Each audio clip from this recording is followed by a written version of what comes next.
Bismillahirrahmanirrahim. Assalamualaikum warahmatullahi wabarakatuh.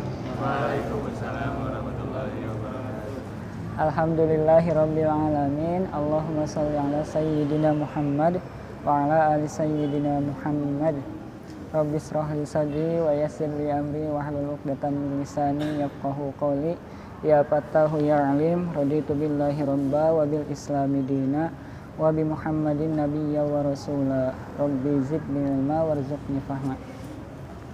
Terima kasih kepada moderator yang senantiasa memimpin acara kali ini, yang terhormat Ketua Umum LDKRM Kang Ujang, yang terhormat rekan-rekan anggota divisi, ketua divisi dari LDKRM, yang terhormat hadirin mahasiswa umum yang hadir senantiasa mendengarkan di tempat ini, terima kasih.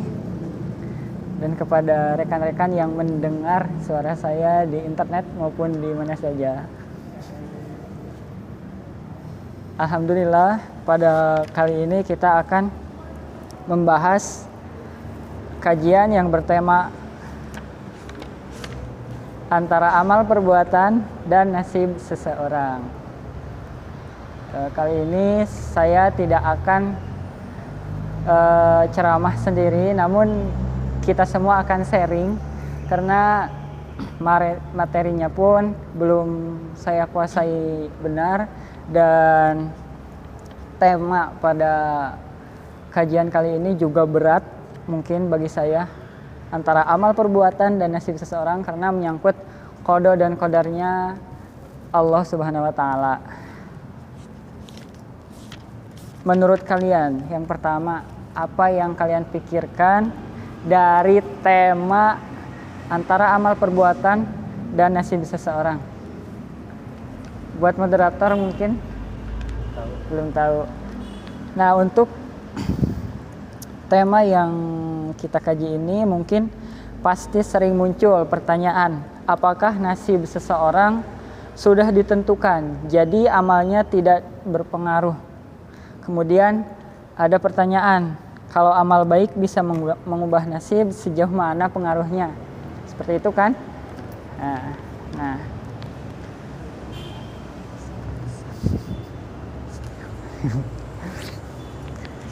Maaf, kembali lagi. Jadi dalam buku ini kita perlu tahu dan memahami amal perbuatan manusia. Ada dua macam amal yang dilakukan oleh manusia, yaitu amal soleh dan amal salah. Betul.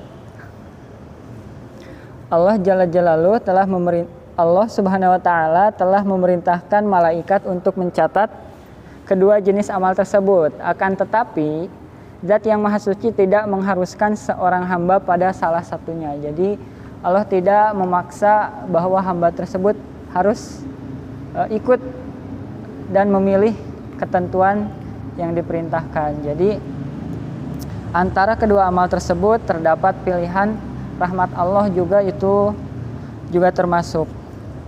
Jadi kita bisa memilih perbuatan kita yang kita mau, tapi tentunya ada konsekuensi yang Allah sediakan juga. Kemudian, karena seorang hamba berhak memilih dalam beberapa hal dan dipaksa dalam beberapa hal, ia berhak memilih dalam amalan, ketaatan atau kemaksiatan, kekafiran atau keimanan, serta petunjuk atau kesesatan.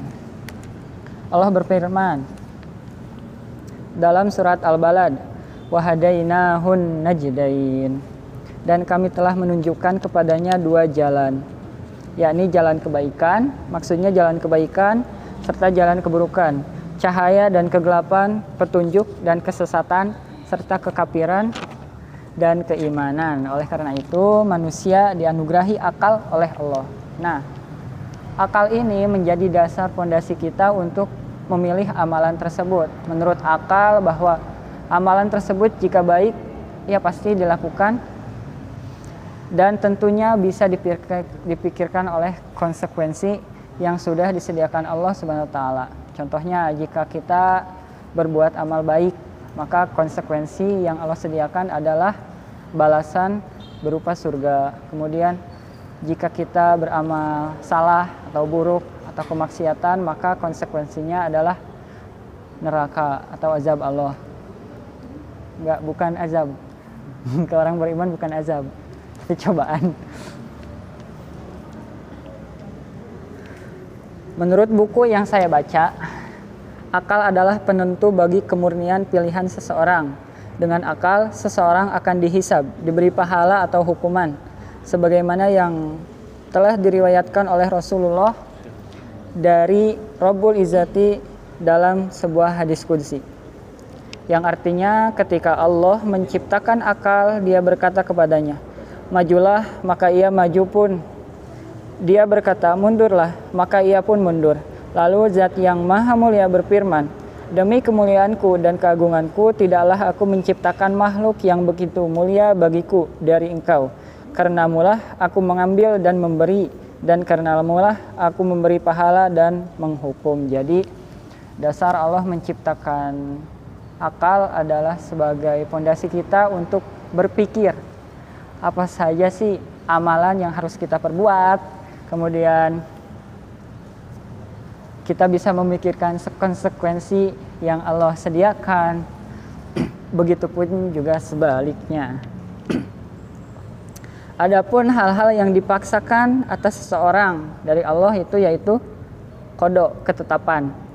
Ketetapan yang sudah dituliskan di Lauh Mahfuz sejak zaman ajali. Seperti itu apa jar? Kemudian qada adalah takdir yang nampak hari ini juga. Kemudian rezeki dan kematian. Ada takdir terbagi menjadi dua jenis, yaitu takdir mubrom dan takdir mu'allaq. Begitu? Apa jar bisa mencari atau membaca beberapa referensi terkait takdir mu'allaq, yaitu takdir yang bisa diubah. Kemudian takdir mubrom, yaitu takdir yang tidak bisa diubah. Takdir yang sudah ditentukan sejak zaman azali, yaitu jenis kelamin. Kemudian kematian. Kemudian ada juga jodoh, insya Allah jodoh. Lanjut, ketika seseorang beramal, ia akan mencurahkan kesungguhan dan kemampuannya dalam waktu tertentu. Namun karena seringnya terjadi amalan dengan berbagai macam bentuknya dan dalam waktu yang berbeda-beda, maka Rasulullah menganjurkan untuk berniat sebagai dalam sabda beliau, "Innamal a'malu binniyat wa innamal likulli imri'in man nawa." Sesungguhnya setiap perbuatan itu tergantung pada niat. Dan bagi setiap orang adalah apa yang diniatkannya. Niat seseorang lebih baik daripada amalannya. Maksudnya apapun amalnya tergantung niat. Kalau misalkan amal tersebut dipandang seseorang sebagai amal yang luar biasa, membangun masjid, membantu seseorang dengan material yang cukup besar. Tetapi kalau misalkan niat seseorang tersebut membantu atau dalam amal soleh tersebut kecil atau hanya untuk dipuji, maka amal tersebut dipandang oleh Allah tidak ada apa-apanya.